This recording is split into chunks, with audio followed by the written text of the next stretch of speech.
Foundations by P.E. Rowe.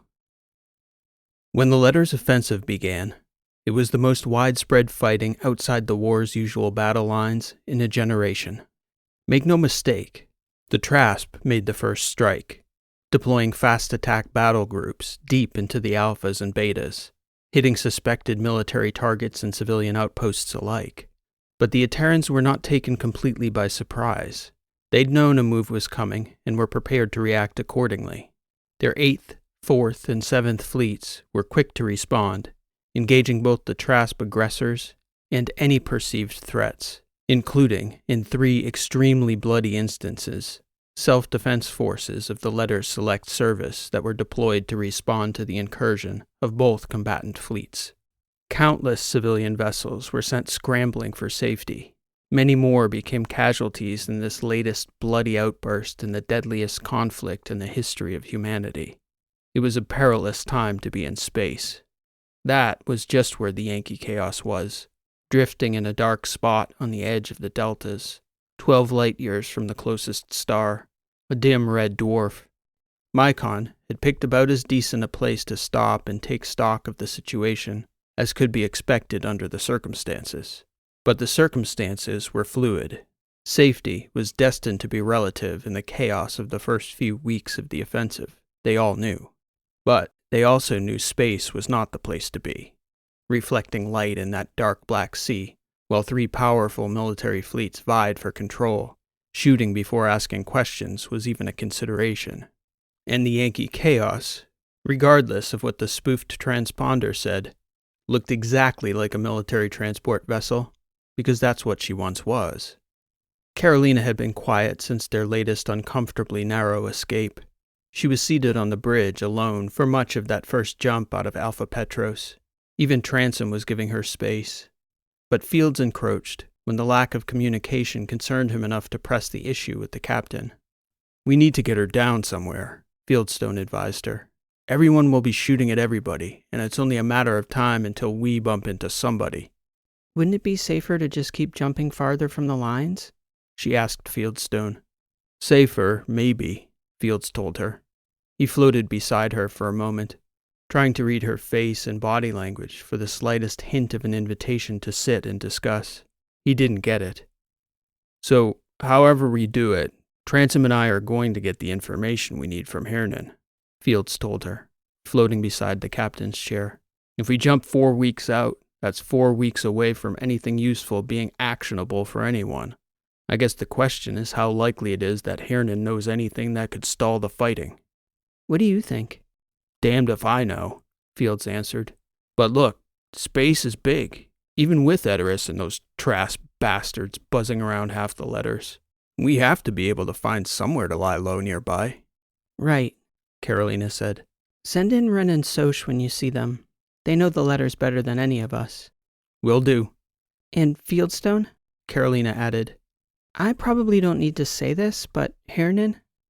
She paused. "What about him?" "I don't know. It's just, I have a feeling he might be the most important piece in this whole puzzle."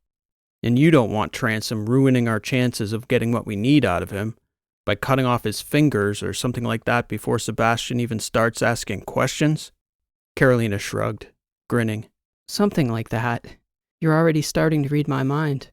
"It's not mind reading, Captain. The obvious things are obvious. Don't worry. The objective is the thing. Transom knows that. I'll send the others right up." "And Prime as well, please. I'm sure he'll have some useful thoughts." Nobody knew the deltas better than Birch, but both Soch and Wren agreed that span of systems was the best bet. There was so little out there. Neither the Trasp nor the Terrans were likely to be heavily patrolling the area.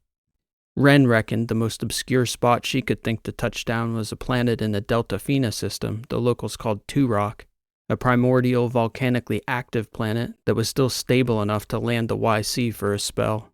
It was also far enough from the small cylinder group circling Fina proper that Mycon could bring them in totally undetected. Then it would just be a question of finding the right sort of canyon, cavern system, or rock outcropping to conceal the Yankee Chaos from view. The Mycon clone hadn't picked up any chatter in the deltas, but as Transom was quick to point out, Chatter only meant there was someone left to do the chattering, and it didn't seem that the Trasp offensive was surgical in nature. All signs were pointing to overwhelming destructive force, with little regard for human life or colonial infrastructure. The opening hours had been monstrous.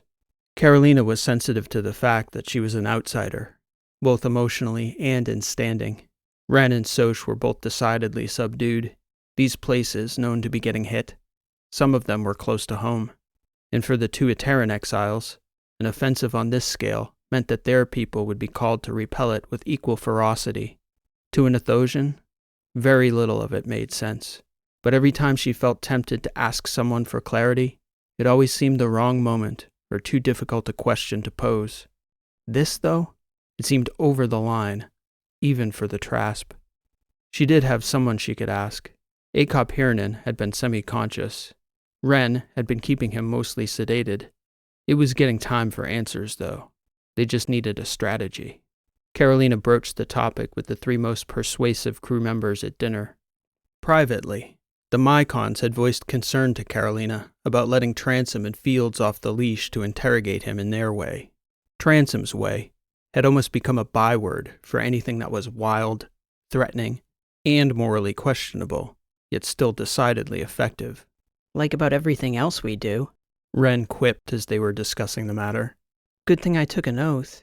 Otherwise, I'd be tempted to go back there with a laser torch after these past couple days. Easy, Doctor, Fieldstone said. Our people aren't the ones lighting up the alphas. Oh, sure, she said. Give it a couple hours, Fields. Carolina sighed. All that effort to acquire him, she said. And we did it too late. Too late for what? Transom asked, shaking his head. Would you eat, by the way? Last 2 meals I've seen you come down here and pick away at a pasty, doing more damage to the wrapper than the food itself. I don't want to have to tell you to eat. She looked over at him, grimacing. I had thought. I don't know. Maybe I was hoping if we got to Hernan in time, maybe we could have prevented all this. Get your head right, Captain, Transom said. Maybe we prevent tomorrow, or the next day, or the next day. Maybe we prevent nothing. Doesn't matter. We do our work. Even keel. Correct, Fields said. We need to get on with our job regardless of the current chaos. Hirnan? That's what the last 8 months of my life have been about, chasing that bastard down, Fieldstone said. I'd like to have a crack at him first, Captain. I'm sure you would, Ren said. I don't mean to belittle your efforts or anything, Fields. I respect what you and Drya went through to get him here, but I do know a thing or two about human psychology, even if it's not specifically interrogation or psyops or whatever else. I think it would pay to be strategic with him. Respectfully, Doctor, Fields began. Transom put up his hand. Excuse me, Fields. Fieldstone looked over at Transom, shrugging and then gesturing for Sebastian to speak. Respectfully, Doctor, Transom said. I am open to putting the neuroband on him and then cracking his knees in a vice. But if you genuinely have a better idea that will get us the info we need without all that effort and carrying on, I'm fine with that too. And if both those methods fail, I do know another way. Fieldstone glanced over at Transom side-eyed, some unspoken acknowledgement between them. Well, that's ominous enough, Ren said, shaking her head. I swear, sometimes it's like shipping with the angel of death. She's clever, and you should listen to her, Drya interjected. I think I know what she's thinking. Ren looked over at Drya, puzzled. She'd hardly shared a word with Fieldstone's new companion since they'd left Alpha Petros. Okay, Dr. Ren, correct me if I'm wrong, but Chief Hirnan doesn't really know what's happened. Doesn't know where he is exactly, how he got here. Anything, really. More or less. So the last thing he remembers, we can assume, is his own security chief going ballistic in the elevator on Alpha Petros. Exactly, Ren said. That's what I was trying to say. He doesn't know anything. He's totally disoriented. So? Fieldstone asked. So why don't we use that to our advantage? Ren asked. There must be some good way, rather than you two each taking a run at him, getting his guard up. Torture? Carolina looked over skeptically. It's a thought, she said. We also have to remember who we think this guy is. If we're right, this is the head of the Ateran branch of the conspiracy. We might have to break his kneecaps, or whatever more ominous things Sebastian has in mind that we probably don't want to know about. Transom shrugged. As I said, I can be patient. I say we park this bucket, and you all can take all the time you'd like. If you get what we need, fine. If not, I'll spend that time sharpening my knife. One way or another, the information in that man's head is coming out of it. God, Ren said. Transom? The head? Soch started laughing, a wheezing laugh from his chest that sounded almost as much a cough as a laugh. Carolina shook her head. Just when I think I've gotten used to him, he finds a new level, Ren stated. Drea looked over at Sebastian and then toward Carolina, wide-eyed. Where have you guys been all my life? I swear I've missed out on all the fun. Careful what you wish for, babe, Fieldstone said. I'm not sure you fully understand what Sebastian's talking about. No? Drea asked. He's not talking about using the neuroband, Soch said. Well, Carolina replied, plenty to think about. Ren, I'll let you know shortly. I'd like to discuss it with Prime first. Then we'll see. Carolina was quiet and withdrawn that afternoon. She oversaw their quick survey and concealment on Two Rock. Mycon picked out a sizable rock outcropping about midway up a deep canyon formed of an enormous dormant volcanic lava flow.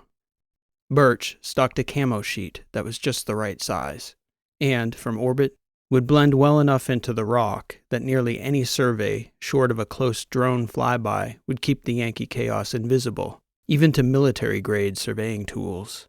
The Mycons, Soch, and the Aterans were satisfied they were safe there for the time being, so they turned their attention toward Hirnan.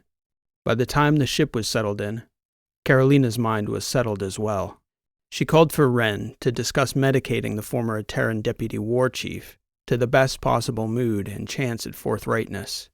Then, when the doctor called to tell her he was in the right state of mind, she went down to see Acop Hirnan herself.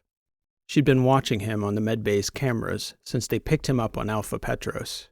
She found it strange to see him there, so helpless, a man who once wielded nearly the full power of the Ateran Guild, strapped to her table, a prisoner, his fate in her hands. She knew at least 2 of his own people who were more than willing to make that fate an ugly one. She had a few questions, though, before she was willing to sanction that outcome. Her first impression, seeing him there on the table, was that he was old, an old man. If he was a villain, he didn't look it at first glance. But she'd learned, such things weren't always easy to measure by appearances. He noticed her right away when she peeked in from the doorway, turning to meet eyes with her and smiling. "Hello, my dear," he said. "If you're not the loveliest thing these old eyes have spied in a decade, I don't know what is." Carolina smiled back at him. She couldn't see anything there in his face beyond sincerity, a grandfatherly innocence and courtesy, not exactly what she was expecting. "You look familiar," he said. "You're not who I was expecting. But sometimes this universe surprises, doesn't it? To the bad and the good." He paused, gauging Carolina's reaction. "Which one are you, do you reckon?" Hirnan asked. What, good or bad? Carolina asked. "Exactly."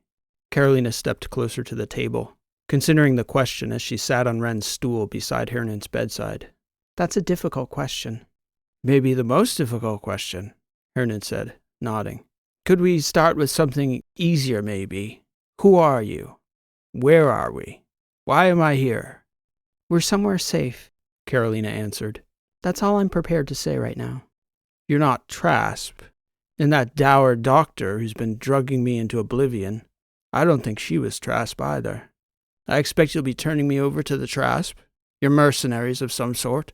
I'm not sure we've decided anything just yet, but you're correct, we aren't Trasp. Evasive, yet marginally informative. You've got my curiosity up, I have to say.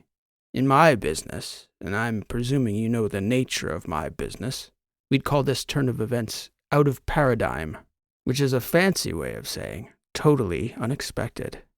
He cast a penetrating look her way and smiled, not performatively, but deeply, genuinely. Acop Hirnan shook his head. "You remind me of someone you know. I was trying to place it. When you get old like me, you have a lot of memories. They fade and blend together. but you bear a striking resemblance to somebody I knew once. A very formidable woman." Oh? "Mirana," he sighed. "Dreesen Hall, I think, was the surname she was using at the time. She was the Athosian ambassador to Edoras. Maybe about 15 years older than I appraise you to be, young lady. Spitting image. Mirana. If you knew her, you'd take it as a compliment." I will. "You have a kind heart, I can tell. Gentle, not yet corrupted. The doctor, she's similar but jaded. I can tell this bothers her, and I suppose it bothers you a little too. But I'm guessing you see a greater good here. And I'm just now realizing you must have drugged me. These are thoughts I normally wouldn't be speaking aloud, even to a lovely young lady such as yourself. Internal monologue. So you have me doubly at a disadvantage." Doubly? "Yes, I can tell you know me, because you came to talk to me. I don't even know your name. What can I call you?" Call me Vela. "Vela? Yes. That's not your name, though. You're a terrible liar, dear. Take it from someone who used to teach espionage. No one named Vela would genuinely introduce herself by saying, 'Call me Vela.' A name encompasses your entire identity. It's so much more than what you're called. So I know immediately that's an alias." He looked down at the restraints, the table, pleading with his eyes. "I'm at a total loss here, my dear. Who are you?" I'm Carly. "Ha! So you are. Carly. Beautiful Carly. I'm Acop Hernan. In my younger years, before command, and come to think of it, even after, people who knew me called me Bulldog. Bulldog? I was quite a fighter once. I know it's hard to imagine, looking at this old body. I was a fighter. Now I guess I'm just an old bulldog." The two of them shared a long laugh. Outside in the atrium, watching on the float screen, Fieldstone shook his head. "Unbelievable. He's working her." Fields was indignant, looking over at Transom as though to ask how long he was going to allow it to continue. "He's 80, strapped to a table, drugged half to hell, and he's working her, Sebastian." Transom shook his head. "Let it play. Guy was the goddamn spy chief of all Edoras, and she's in there laughing with them. Relax, Fieldstone. What do we lose if she embarrasses herself?" Transom said, tapping the knife at his pant leg. "You don't know her yet." "He's an old dog, all right," Soch said, shaking his head, looking up at the screen. "You Terrans." Carolina did have her guard up, but she was genuinely warming to the old man. She could see he did have a charm still. She couldn't help but think of the woman Carolina herself had reminded him of. Mirana, grandmother, Barnard's mother, ambassador to Edoras. Those years, Acop's bulldog charm, all the things she'd never know about her parents' and grandparents' lives. "Tell me, Carly," Hernan said, breaking the smile with a sober look. "Would you tell me one more thing, please? My men. I was betrayed by one of them on Petros, as I'm sure you know. I have no idea how your people got to him, but I suppose if I did, I wouldn't be here. I'd accounted him a loyal man." He could tell by the look on her face. "Dead? All of them?" Our people didn't kill them, she said. It's unlikely they got out of Petros before the Trasp arrived, though. "Well, then you did kill them, I'm afraid, Carly." Hernan sighed. "Is he here with you, the Major? I would like an opportunity to look that traitor in the eyes." Carolina shook her head. I'm not going to answer that question, Bulldog. I'm sorry. "Don't be sorry. These decisions are part of command. You made these calls, I can see that now. Own what's yours. The doubt is unbecoming a leader. The question at the outset, are you good or bad? That was where I had you." Carolina suddenly saw the seriousness in his eyes. It wasn't malice, nor even the same type of dark, businesslike coldness that Sebastian often projected. She could tell this was a different type of man. She recognized him easily now. "Anyway, Carly, I have a lot of questions." Answer one for me first, Bulldog. He shrugged. What are you doing out in the letters? He looked at her probingly, taking a long, deep breath. "You don't know what the hell is going on here, do you?" He responded finally. "You're asking me personally, but you're also not. You're very young. I can tell you're asking about me, but you don't know the context, which is very interesting. You don't understand why Edoras is in the letters, which also means you don't know why the enemy is here as well. I thought before by the way you spoke you weren't from here, but the more you speak, the more I'm certain you're a Thosian, or maybe from Helenia. I'd bet my life on one of those two. Is this a vendetta? Something personal, I wonder. Akop Hirnan shook his head, puzzling out his situation, trying to drill down further on his interrogator. The very fact that she allowed it to continue told him something new with each passing second. Where should I begin, Carly? Would you like a history lesson? I promise it will be quite useful information for an outsider to know. All the stuff the history files wouldn't teach you in your classes. You're a scientist, I'd wager. That's how you make sense of things. I can explain war to you like physics. Gases under pressure. Areas of high and low concentration. Immutable laws of human forces. Equal and opposite reactions. Please, Carolina said, gesturing for him to continue. I'm going to assume you're a Thosian for our purposes, which means you know next to nothing about the letters and very little about war. To you, it's distant, alien, a bit like trying to explain the rain to someone who's lived their whole life on a cylinder. It is as much a force of nature as the weather and macroeconomics. Just nod if this is true, Carly. But I'm guessing you wonder why it is the Trasp wonder about the letters unchecked. I asked about you, though, Carolina replied. Yes, we Terrans do it too. That's part of your question? Carolina nodded subtly. It's complicated, my dear. But you have to remember that the letters wasn't what it is today when the war began. They weren't even a loose confederation. In terms of volume, the letters, as we think of the Confederation of Systems today, is a territory roughly 15 times larger than the Trasp Protectorate and the Ateran Guild combined. And at the start of the war, they had maybe a 20th the population of either Western power. In physics, you could see the area of high concentration diffusing into the area of low concentration. Some of the pressure of the direct conflict between the two powers was destined to leak into those territories. For the lettered systems, strategically speaking, it would have been foolish to pick a side, because either way they were destined to lose. Choose a side and you might help the winner. At best, you're ensuring a major power taking over both territories right on your doorstep. Choose the losing side, and, well, the consequences of that outcome are obvious. So you, as a civilian, might wonder why the letters, as an entity, tolerated and continues to tolerate these incursions. The answer is simple. Engaging either power directly would force them to defend an area that's too big to possibly defend, and the cost of trying is direct conflict, which the letters would inevitably lose to either power. I'm not so sure that's true. Correct, Carly, but you're missing a word. Missing a word? Yes, it might not be true anymore. 70 years ago, it was definitely true. Now, the letters, population-wise, isn't nearly as dense as the Guild or the Protectorate.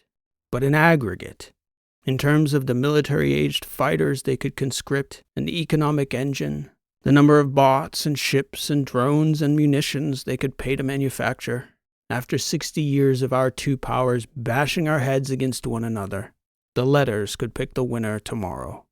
But they won't. This latest flare-up of violence into their territory, it's the last. It's been building for 30 years. Mathematically inevitable, almost. For the most part, they'll let us fight it out on their territory and write off their losses as the cost of staying out of the war. And in another decade, when the population balance is even further skewed, if they're smart, they'll reach across both our flanks to you, to Athos, and make subject states of us both. Long term and short term, that's the smart play. They don't get sucked into the war. They don't make a direct enemy on their border. And they don't have to worry about being subjugated in the future by either of the two diminishing powers who once loomed over their territory. It may take another 20 years, Carly, but this storm is winding down and will inevitably end. And both Edoras and the Trasp Protectorate will have blown themselves out. That doesn't answer the question with respect to yourself, Chief Hernan. I have 16 grandchildren, my dear. If the Trasp were to win the war, How many grandchildren my grandchildren have would be determined by the good graces of my enemies, not a notoriously merciful bunch, the Trasp. Personally, and that's what this is for me, a personal calculation, I am about as retired as a man like me can be. But I would rather bet on the letters and Athos for a tolerable future for Edoras than ever allowing the Protectorate to gain the upper hand on us. You've accepted you can't win the war? Not this war, my dear. Winning, whatever that is, was never on the table. What were you doing out there? I know you were quite active these past few months. Yes, I suppose you'd have had someone watching me closely to pick me up like that. Somebody very good to evade my security. Somebody trained. He looked off toward the wall, seemingly deep in thought. The Trasp offensive was already in motion. You also said we were safe, Carly, didn't you? It's likely you wouldn't have said that if this weren't the major offensive we'd been expecting. So then, it's here. I've been gathering and analyzing counterintelligence for the Ateran High Command. I've been out here for decades watching, taking the pulse of things. Last year, I saw enough to send word back to Edoras that I thought action was imminent. I was out here and had command experience, so they trusted me to coordinate. They called me out of retirement to help prepare countermaneuvers. Does that clarify a little, Carly? Yes, Carolina said. Thank you for the history lesson. It was very clear. And decidedly unbiased for a man in my position, I have to say. Carolina smiled. Thus ends the cordial portion of the conversation, if my instincts serve me, and they usually do. Hernan said, "Would you like to tell me who you really are and what you really want from me, miss? You went to a lot of trouble to get me here, didn't you?" Carolina nodded. We certainly did, at considerable risk. So please, ask your questions. I have a sense of who comes through that door after you. I know what that means. Carolina looked down at the floor briefly, and then up at Hernan again. I have bank records dating back to the start of the war. These records were tied to an investment group with an uncanny ability to predict the movement of ships, major campaigns, bot purchases, munitions. A kind of financial clairvoyance that served the officers who held your post of Deputy War Chief on Edoras. That clairvoyance translated into field orders that changed the course of the war, Chief Hernan. He took a deep breath. Who the hell are you, young lady? Really? You know what I'm talking about, this conspiracy? Both his eyebrows rose. Conspiracy? I do know what you're talking about, yes, but I'm not sure that's the word I'd use. I'll tell you who I am, if you make this easy on us both. I need to know. We've come too far to be stonewalled by you, Chief Hernan. You're talking about Polaris. And Polaris wasn't a conspiracy, but a source. Literally the best intelligence source Edoras ever had. Nobody knew about Polaris except me and the chief. And you trusted this source? For every single minute of every single day of the 9 years I was in that post, and subsequently. It would have been suicidal not to. I don't know about the investment angle you're talking about, but whenever we got intel from Polaris, it was 100% reliable and literally saved Edoras more times than I could begin to count. Do you know who the source was? I was read in by my predecessor to trust it. Nothing specific, just that Polaris was an external source, friendly and completely reliable, and I mean perfect. My belief was that it was from Athos, by way of an internal AI surveillance network within the Protectorate, a string of mycons tied together or the like. You didn't ever think it might be too perfect? Sure I did. What was I supposed to do, though? Allow my home planet to burn because Polaris was too accurate? My responsibility was to my people and my post. And I should say, you're suspicious of everything in warfare, if you like your head. Even the rare certainties. Would it shock you if I told you I have records that show this same program operated in the Protectorate? That there was a Trasp arm as well? Miss, I have lived my entire life in this war. There is literally nothing you can tell me about it that would shock me. As the Deputy War Chief, I was a puppet of the Chief in the HC. Before that, I was a puppet of the Commodore of the Fleet. Before that, I was a puppet of my superior officers. So why should it shock me to find out that the HC was a puppet of forces outside Edoras, or that similar forces pulled on the Protectorate's same strings? What is this about, really? What do you really want to know, my dear? I'll help if I can, but you strike me as a fish out of water if all this is beyond you. Carolina sighed. Let me help you, dear. Why are you out here? And I don't mean your mission. I mean you. Personally. Start at the very beginning. A puff of air escaped Carolina's lips, quite involuntarily. She shook her head. That seems like ages ago. How long was it, in reality? 1.5 years or so. Herndon's eyes tracked away from Carolina for a moment. She turned to see Sebastian, appearing in the doorway to the medical bay. He looked over and slowly stepped inside, leaning against the back wall. Herndon looked back to her. No such thing as a smile without teeth. He's one of mine. I bet my life on it. Your life's not yours to bet, old man, Transom said. Pretend I'm not here, just like you were a moment ago. Sebastian. Transom cut her off. Tell him everything. Go ahead. I'm not here for him, boss. I'm here for you. Do I know you, son? Herndon asked Transom. I'm the angel of death as far as you're concerned. So be a nice little bulldog, and tell the young lady what she needs to know, so I don't have to put your knees in a vice.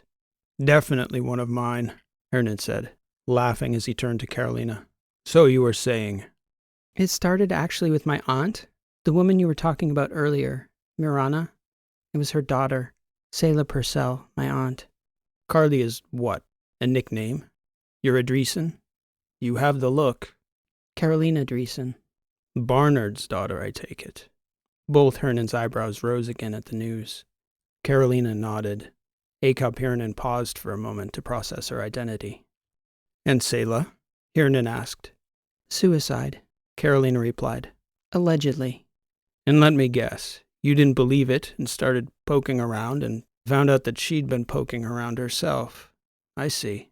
And the rabbit hole keeps getting deeper and deeper. He looked over at Transom. And darker and darker. Something like that. And you thought Polaris was the bottom of it. Carolina sighed. Sorry to say, Acob Herndon stated, shaking his head.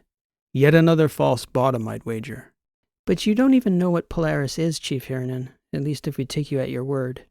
That's true. But I think we could help each other, Carolina. I really do. I can see your conundrum. The second he walked into the room, I could see it. And it's true. I may be concealing information that could be useful to you. And this man here, no doubt he's told you his preference. How we extract intel from a stubborn source. 50-50 that he's even convinced you to use such methods before. No, never, Carolina insisted. I do know what you're talking about, though. I thought we agreed to pretend I wasn't in the room, Transom said. But you are in the room, son. And you came in for a reason. Like I said, the teeth. So allow me to make my counter-proposal before we do anything permanent. Carolina shrugged and gestured for Herndon to continue. It's true I have a lot of useful information in my head. And it's true that this man knows methods to extract every last bit of it. And no doubt, a lot of what I know would be useful to you. But this old brain isn't a mere repository of information, dear girl.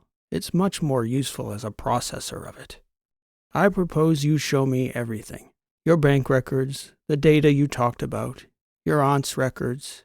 Let me run it through this old processor and see if I can't help you get a little further down your rabbit hole. And in return? Well, for one, I get to keep my head attached to the rest of my body a little longer, the way I prefer it. And when I've taken you as far as you can go, I'll let you decide what to do with me then.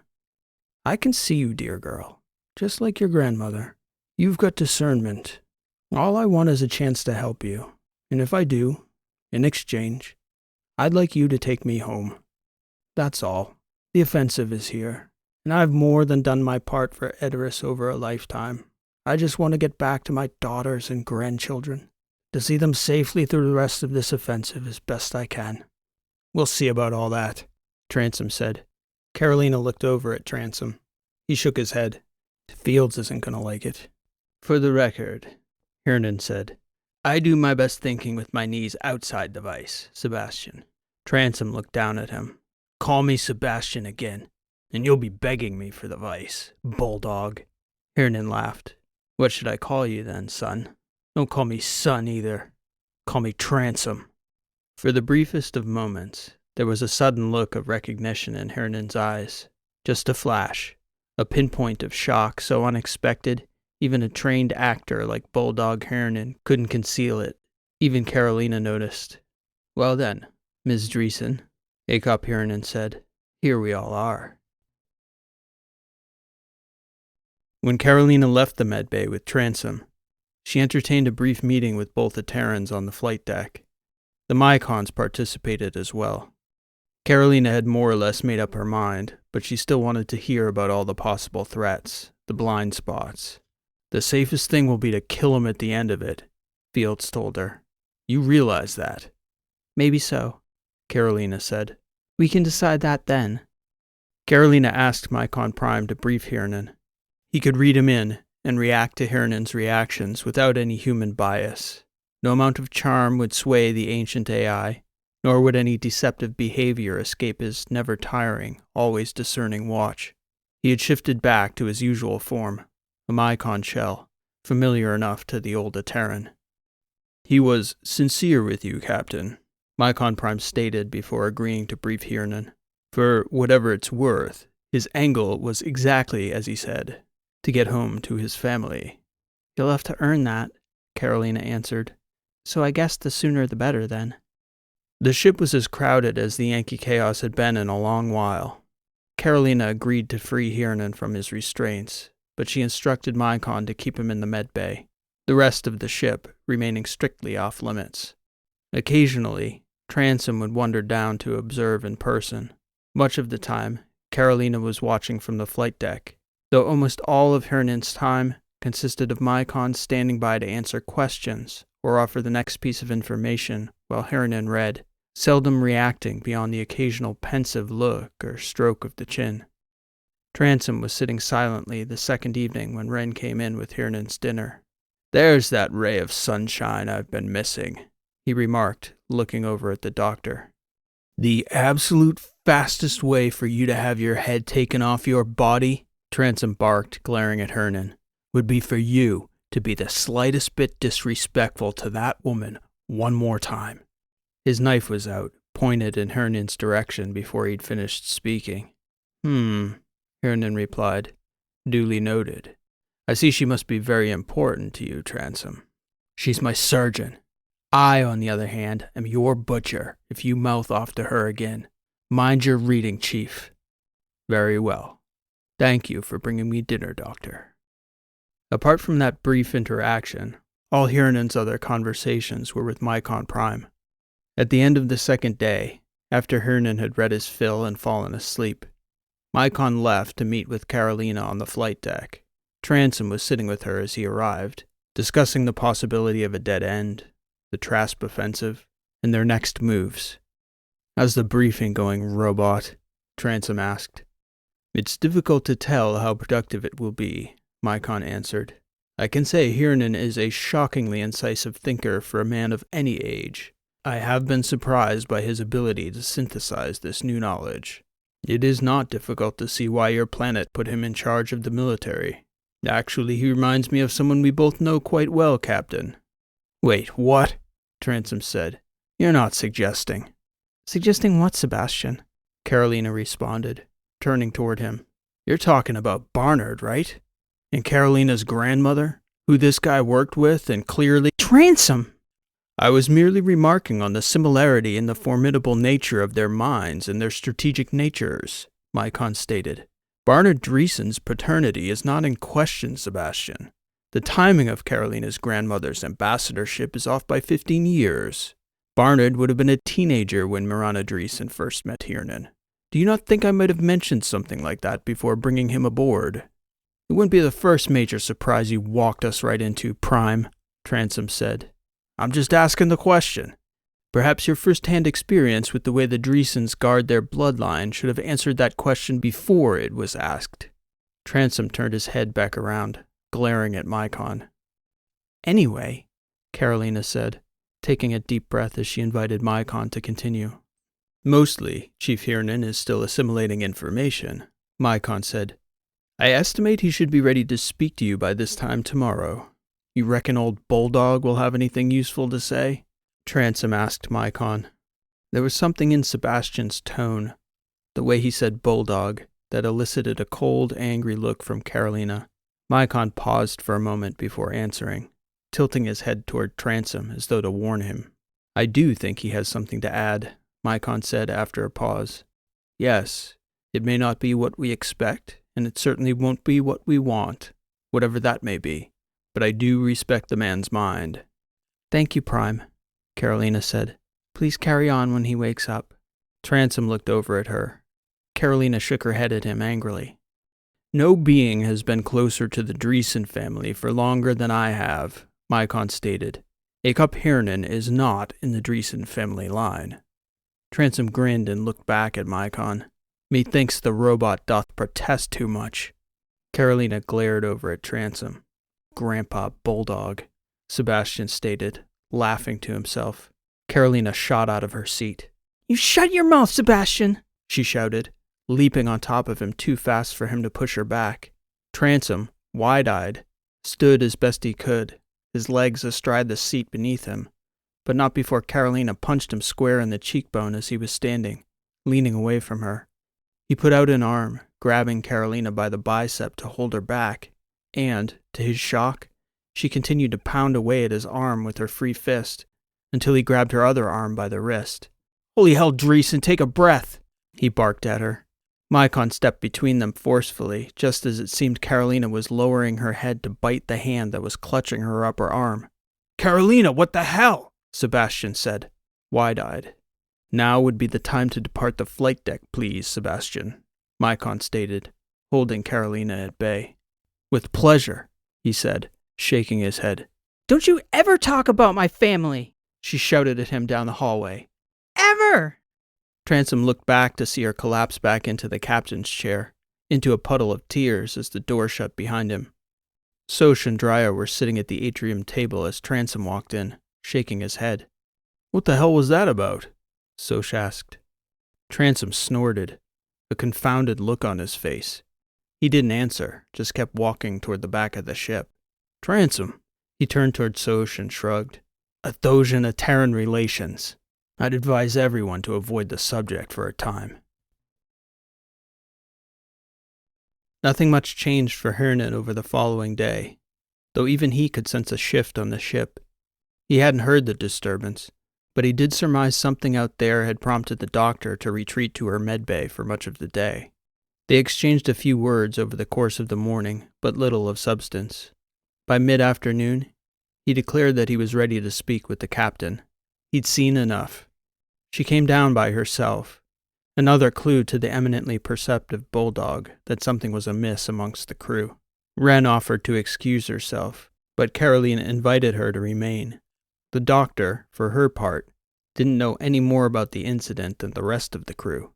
Transom hadn't uttered another word about it, but everyone could sense the tension. The doctor knew Carolina well enough to read it on her face. There was something eating at her, something deep. I cannot solve your puzzle for you, Ms. Dreesen, Hirnan began. One of three things is true. You are either missing a critical piece of information, our fundamental assumptions about the puzzle are wrong, or both. Just like in politics or physics, all things in war make sense. When it seems they do not, you either lack the critical piece of information or have the wrong suppositions about the meaning of the information you do have. My guess is that both may be the case here. So either you have held back a key piece from me, or it is missing. My advice to you is to look at the piece of information that seems to make the least sense. That glaring thing is usually the key. Go back to it and reconsider from every angle you wouldn't ordinarily consider. Back to the very foundations of your belief systems. Maybe start at gravity and work your way up. And I'm only being slightly hyperbolic. Think of what you most believe to be true. Imagine the opposite to be true, and then begin. Reprocess this information. Then, Hirnan paused, examining Carolina's face. She couldn't take it. That discerning look. She shut her eyes and took a deep breath. Carolina shook her head and began to cry. After a few moments, she opened her eyes, shook her head at Hirnan, turned, and left the room. She knows, dear doctor, Hirnan said, gesturing toward the doorway with his head. Go. What is it? Wren asked. I don't know, Hiernan insisted, but she does. Wren ran after Carolina, out toward the atrium in the front of the ship. Transom was standing at the back wall of the atrium, talking with Fields and Drya, who were sitting at the table, clearly shocked at seeing Carolina rush past them in that state. What did that old man say to her? Transom barked at Wren as she came into the atrium. Nothing, Wren said, continuing through the room. She stopped suddenly as she made her way toward the captain's stateroom. Wren turned back into the atrium. He didn't say anything. So help me, if you touch that old man, Sebastian. Then the doctor turned, following after Carolina. Not the answer she was looking for, I guess, Drya said. Seldom is, Fieldstone said, shaking his head. At least not in my lifetime, anyways. Wren didn't get in to see her, just knocked on Carolina's door long enough for the captain to tell her she wanted to be left alone, to go away, to give her time. So she did. Carolina didn't come out for dinner. Transom spoke with Mycon Prime and Acop Hiernan, and neither of them knew what truth had been revealed to Carolina, so nobody had any idea why she seemed to be taking it like somebody close to her had died. In truth, that perception wasn't far from reality. Late that evening, the ship's Mycon sent for Hiernan to come up to the flight deck with Mycon Prime. It was the first look the old man had gotten of the ship, and he was weak on his feet, having been confined to the med bay for days after being incapacitated on Petros. He shuffled through the atrium, taking a look at the ship and the new faces he saw populating it. Mycon helped him along, up past Carolina's stateroom to the flight deck. Interesting little ship, he stated as Mycon helped him to the seat beside Carolina. Even more interesting crew. Where would you like us to take you, Bulldog? Carolina asked. You said you wanted to go home, right? To your family. I would very much like that. Name your destination, Chief. We'll take you home. There's a small outpost on a planet called Theta Nicorla. I moved my girls there a little over 6 months ago when I suspected the offensive was imminent. The Thetas? I didn't know there was anything out there. Good strategy for someone looking to hide. Well, that's a bit of a ride from here, I suppose. Feel free to move about the ship. I don't suppose I have to mention that Mycon will be watching you closely. Ms. Dreesen, you never had a thing to fear from me. Certainly not after you told me who you are. I know, Chief. It's just, I suppose it's hard to turn it off, that caution, that mentality. It sure is, dear. That is a fact. Bulldog looked over at Carolina. He could tell she was decidedly subdued. It seemed the conversation was over, and perhaps if he'd been younger, he'd have taken the cue and left. But his old legs and the low rise of the seat beside Carolina left him reluctant to attempt to stand on his own. So, by any chance, he began to ask, only to find Carolina already shaking her head. Maybe, I'll say.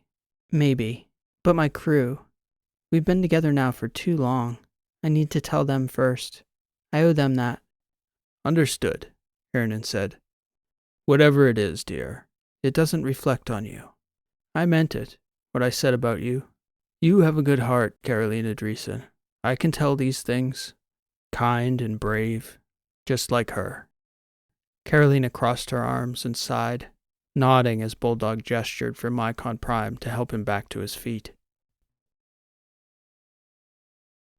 Carolina spent much of the transit in isolation on the flight deck.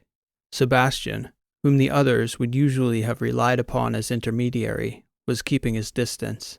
Even Mycon Prime was told by his counterpart to leave him and Carolina be, as she was going over their data again, piece by piece, interpreting it through the new lens, the true foundations at the base of the West Battery War. Sebastian expected to see her slowly peek her head out of the shell she'd turned the flight deck into. But as the days passed, Carolina grew more closely guarded. The flight deck door closed more often than not. He began to wonder if something had changed. By the time they approached Theta Nicorla, the rest of the crew had gotten to know old Bulldog Hiernan fairly well. He'd heard of Transom, of course, because word of his exploits during the infamous Clemabali episode had gotten back to many of Hiernan's agents in the lettered systems. News of Transom's death had been just as widely spread among the Aterans, confirming to Transom for the first time officially that Edoras, at least initially, thought him to be dead. Fieldstone, too, wasn't a totally unknown commodity to the old man, at least in his participation in operations and larger offensives, though Bulldog could never recall hearing of Fieldstone directly. Wren and Bulldog eventually developed a warmer rapport than their initial meeting might have presaged. But of all the crew, he most enjoyed his time with Soch and Drya. The three could often be spotted at the aft end of the atrium table, intensely focused on their spirited three-way sabaka games. It was the first time in a long time Soch had competition that could consistently play at his level, though Drya was almost always first out, and left to watch the remainder of the game as spectator to the two superior players. Hiernan remarked that he'd never seen a non-professional player as sharp as Soch, who wasn't a retiree who spent all his days at the sticks. Same as we all say, Wren said. Birch says he was even better before. Birch didn't know me before, Soch replied. I was way better than Birch thinks. The evening before they were slated to arrive at Theta Nicorla, all the humans aboard were strapped in at the atrium table, listening as Bulldog regaled them with stories of the letters from decades before, when he was an operative, when there were hardly any local authorities beyond the municipalities of individual colonies. Our Wild West, he called it. Carolina interrupted, appearing unannounced and rather silently in the corridor to the flight deck. Sebastian, she said when Fields noticed her. All eyes suddenly shifted her way. I need to speak with you, please. Sure thing, boss, he said, unbelting and floating his way toward the front. The atrium was as awkwardly quiet as any of them could remember. By the time Transom got up front, Carolina was already strapped in the captain's seat, almost eliciting a joke from him about the belt at least holding her back from attacking him again. He swallowed that remark and sat. She almost didn't have to speak. He could read her face. I owe you an apology, Sebastian, she said, shaking her head, her face awash in shame. There was a lot there, more than I knew even. I hadn't figured it all out yet, but it's almost like my subconscious had. When I tell everyone, it'll make a little more sense. What will? You turning into an animal, Dreesen? Yeah, among other things. I'm sorry, though. There was a lot of personal, emotional stuff simmering there, but that's no excuse. Look, Carolina, I've had a hell of a lot worse from a CO before. Most of them knew better than to try and get away with belting me in the face, though. But I'll always have faith in you. Carolina sighed and shook her head. Do you want to tell me what that was all about? I do, yes, Carolina answered. But I can't do it with Hiernan aboard. Mycon and I have been evaluating, playing out scenarios, and I just can't overstate the tenuous nature of things. I promise you it'll make sense when I do.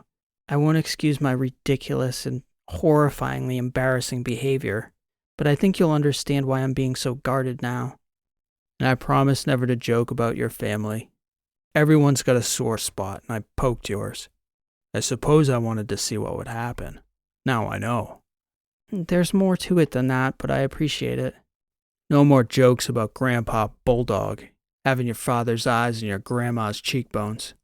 You asshole, Carolina said, laughing. Transom, you are such an asshole. Look on the bright side, Dreesen. At least you met your grandma. I know. I take that for granted with all the, I don't know how you say. Weight? Yeah, the weight of it. My family. Water under the bridge. I need you by my side, Sebastian. I'm going to need you more than ever. Locked in, Dreesen. 100%. I can't tell Hiernan, but I'll tell the others as soon as he's off the ship safely. Please let them know quietly. Transom nodded and pushed himself up from the chair beside Carolina. She hardly slept as they approached Theta Nicorla. There was still so much uncertain, almost as though everything she thought she knew needed reevaluating from the bottom up. Her life, the galaxy itself, all of it. Nothing would ever be the same. There was only one city on Theta Nicorla. It, too, was called Nicorla. But Carolina was surprised to see, as they entered the planet's atmosphere, that the settlement was much larger than she expected. According to Hiernan, who gave a brief history after they'd landed, The settlement had been there nearly 70 years, hidden away and slowly, quietly growing. He said the city had nearly 500,000 residents, which looked about right from the air. The atmosphere wasn't breathable, but a very interesting feature of the landscape, at least around the city of Nikorla, was that there were several varieties of trees that had been genetically engineered to thrive here. There were no diamond bubbles like on Petros. Instead, the center of the city ran a nanosheet that covered the downtown, powered from the central power grid. And outside the city proper, where suburban homes seemed to pop out of the landscape between trees, each little homestead ran their own bubble, some on solar, some on microgenerators. Hiernan figured it was only a matter of time before the city built another reactor and brought the suburbs into the fold, triggering the next round of expansion out into the empty countryside, where small saplings were just now beginning to take root and taste the metallic, ammonia-tinged alien air. Hiernan invited them all to dinner. After reflecting on the turn of events, he came to realize Transom's outcome, being dead without being dead, was about the best gift they could have given him in his twilight years. Edoras was never fully going to let him go. Now he could go home to his girls and his grandkids. "A proper meal is the least my family can do for you all," he said. Carolina dropped him close to home, with Mycon Prime to walk with him. She told Bulldog that she couldn't tell him what she learned about the war, that it was his time, in Mirana's time, to leave it to Carolina's generation to solve, that it was too dire a secret for the truth to be out, and to watch over his family and forget about the war. "If you're not going to tell me, you're not going to tell me," he answered. "But I will never forget about the war until it's over. If the offensive turns our way, the war won't forget about us, Ms. Dreesen." It was sound thinking. She saw off Mycon Prime and Bulldog at the back airlock, promising the whole crew would be along soon, after she briefed them. Then, when the ship's Mycon had touched the Yankee Chaos down, out in the naked flats a fair distance from Hiernan's homestead in the suburbs, Carolina gathered everyone in the atrium. "My father knows, I think," she began. "I can't see a way he doesn't know, but now that I know, I understand why he couldn't tell me. I can't imagine he's told anyone, even his closest advisors." Hiernan talked of the piece that didn't fit, that this was usually the key, and he was right. Only he never had that piece, and we didn't have it until recently. I didn't share it with any of you because I didn't see how it could be relevant. It didn't make any sense. The assassin, Ren, on that data stick he gave you, there was a recording of an interrogation, a very brutal and difficult to watch end of a man's life.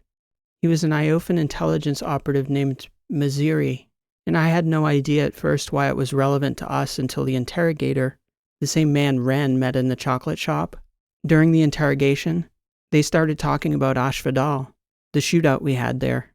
And it turns out that this Maziri had tried to pay this assassin, and apparently the one shooting at us that day, to kill me without ever revealing to the assassins who I was. But Maziri knew. The Iofans knew. It was the Iofans who tried to kill me. Transom was grinning, shaking his head as though some connection had been made. "This assassin, Ren. You said he was big, but he was like a huge guy. Fiercely ugly. Dark hair. Gnarly looking." "Yes. You saw him, Sebastian?" Ren said, wide-eyed. "I know the guy. He was at Ashvadal. I saw him." "Apparently, he didn't appreciate his services being used that way," Carolina stated. "Not without full disclosure. But the Iofans didn't disclose who I was to the assassins they hired, because they knew the power out in the letters never would have sanctioned it. Certainly not the Rexes." "I thought it was the Rexes shooting at us," Soch added. Carolina shook her head. "The shooters were mercenaries, hired by the Iofans," Carolina replied. "At first, I disregarded this news, because it happened months ago, and presumably wasn't a threat anymore. Plus, we had a much more pressing mission acquiring Hiernan on Alpha Petros. But I couldn't stop thinking about it, because it didn't make any sense.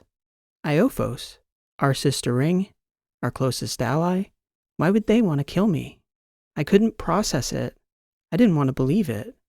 Even with Maziri's own admission, I just thought, maybe it's an anomaly, but it was eating away at me, gnawing at my subconscious, And then Hernan told me to think about our most basic foundational assumptions about the information we had, and instantly, everything popped into place. The moment I allowed myself to question my own most fundamental personal belief, that my father wasn't the most powerful man in the galaxy, I asked myself the question I could never bear to ask. What if Barnard Dreesen were powerless? Everybody at the table wore a similar befuddled look. Carolina could tell it didn't make any sense to them. I think probably it's similar to how things in the letters don't make sense to me the way they do for all of you. But you need to know the dynamics of our system, the two rings, Athos and Iophos, both unbelievably huge populations. But we assume because Athos is much bigger, that we are the dominant force. Iophos seems to be content to go along as the junior partner in the system. Seems.